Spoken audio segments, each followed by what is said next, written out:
Hello, everybody. Welcome back. It's Matthew, and today we're going to be talking about tariffs and how they affect real estate. So, I wanted to make this video while the news is still fresh, hot off the press. Is that the expression? So, basically, Trump did this whole list of tariffs. And what that means is that manufacturing and a lot of these things are going to change. A lot of stuff is going to be built domestically now, or at least that's what people are expecting. In front of me, I have a list. For you guys, it'll be conveniently placed upon this screen. But in front of me, I have a list of a few companies that have announced that they're going to be building manufacturing hubs in certain parts of the country in response to these new changes in policy. So we have Ford and SK On. This is going to be in Glendale, Kentucky. This is going to create 7,500 jobs. Let me get this out of the way first. All of these figures that you're about to see on the screen are complete estimations, complete guesses. Please do not make any decisions based off of them. This is not financial advice. And so don't just take this with a grain of salt, maybe like a rock of salt for these numbers.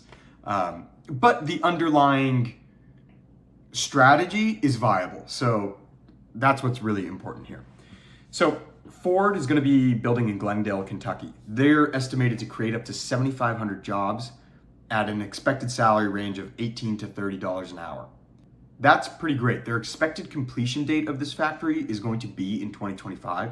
So as an investor, you might already be a little late to the curve for this one.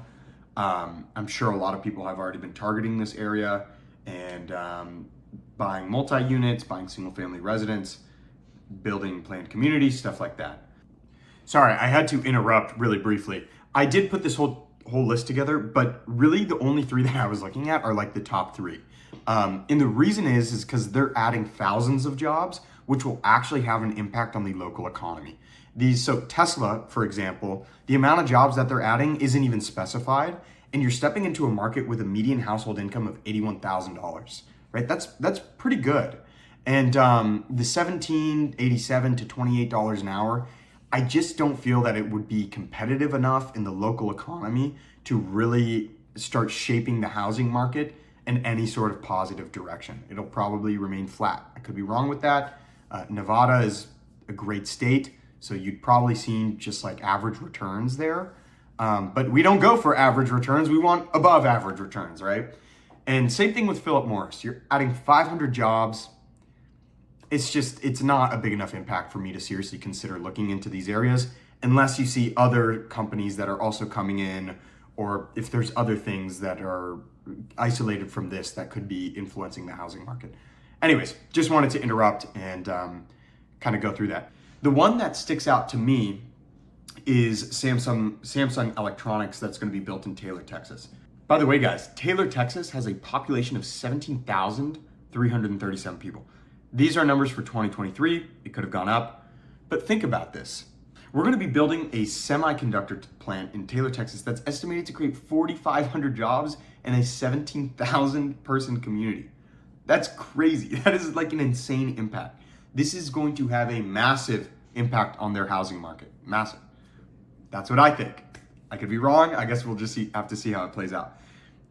Also, what's important is that they're going to be getting paid roughly $20 to $35 an hour. Semiconductor plants are more technical jobs. There are just regular laborers, but you're going to need a lot of engineers. This very closely mimics the US-China tensions Ohio video that I made. I don't know if that's going to be up by the time I post this, but go watch that if it is. And so 4,500 jobs at $20 an hour.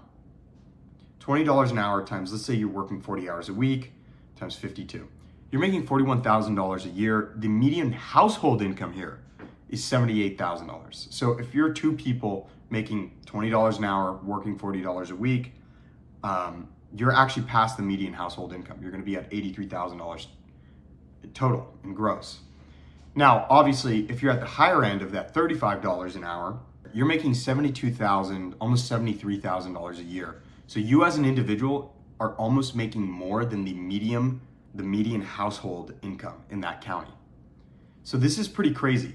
We're going to probably see, according to these numbers, and again, this is all like really rough, including the salary ranges. Like I've tried to find whatever I could. on it, but obviously as these aren't even built yet, the data is kind of shaky on that. So please, again, take it with a grain of salt. But if you're bringing 4,500 employees that are going to be making higher than the median individual in this county, and you're adding almost 25% to their population, this is going to massively impact the housing market.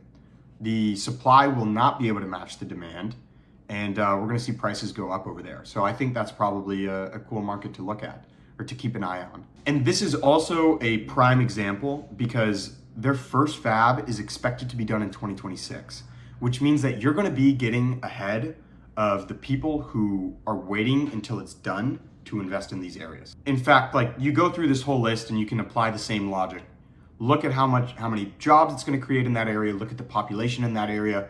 What's the median individual income? What's the median household income? And when are these factories going to be built? If they're going to be built and done in 2025, you're probably already behind the curve or coming in with the wave of like actual investors. And then you're competing with stuff like that. And, you know, it's better to have no competition. So in this entire list that I put together, I think that Samsung Electronics in Taylor, Texas, that is something that I'm going to be keeping an eye out. Maybe I'll underwrite a deal or underwrite what it would look like to purchase a house over here or a multi-unit. But yeah, so that's something to keep an eye on. I just wanted to make this video again to be relevant with what's going on in the world. There's a lot of stuff out of our control, guys. So for me, it's to look at real estate. How does this stuff impact real estate investing? Maybe you're in marketing. Maybe you're in industrial sales. Maybe you're, you know, doing something else, right? So really try to view what's happening like geopolitically and in the world from a frame of how is this going to impact my industry and what opportunities are going to be there that I can see because I'm in my industry that other people might miss. So hopefully I gave you guys some insight. And yeah, have a great day. And if you guys have any questions, let me know down below. So like and subscribe, and I'll talk to you guys later. See ya.